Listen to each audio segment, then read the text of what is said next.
আচ্ছা, তোমাদের সাথে একটা জিনিস বলি, এই যে কানেরটা দেখতে পাচ্ছ, কানেরটা তোমরা নিশ্চয়ই দেখেছো। আমি এটা ফার্স্ট টাইম পড়েছি কানেরটা, ঠিক আছে। আমার যেটা এক্সপিরিয়েন্স সেটা তোমাদের সাথে শেয়ার করছি। সেটা হচ্ছে, দাঁড়াও আগে খুলি।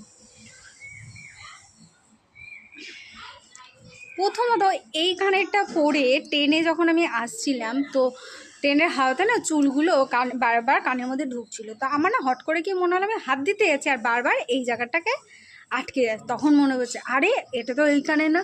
কিন্তু এই যে ওপরের যেটা চেপে যেটা লাগানো রয়েছে, এই যে এই জায়গাটা, এইটা যখন আমরা চেপে গেছি, এটা যে কি যন্ত্রণা করছিল এতক্ষণ, মানে কতক্ষণে খুলবো খুলবো খুলবো।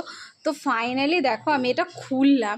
আমার মতো এরকম কাদের কাদের এরকম এই কানেরগুলো পরলে এরকম ব্যথা করে, আর তোমরা মানে কানে কোনো মানে চুলকাতে গেলে আটকে যায়, অবশ্য করে কমেন্টে জানিও। আর আমার কিন্তু এই দুটো জায়গা কিন্তু সত্যি খুব ব্যথা করছে। তোমরাও এই কানের পরার তোমাদের কেরম এক্সপিরিয়েন্স সেটা অবশ্য করে আমাকে জানো। আমার যেমন এক্সপিরিয়েন্সটা ভালো, কিন্তু যন্ত্রণাদায়ক ব্যথাদায়ক, তো অবশ্য করে কিন্তু কমেন্টে জানাও তোমরা।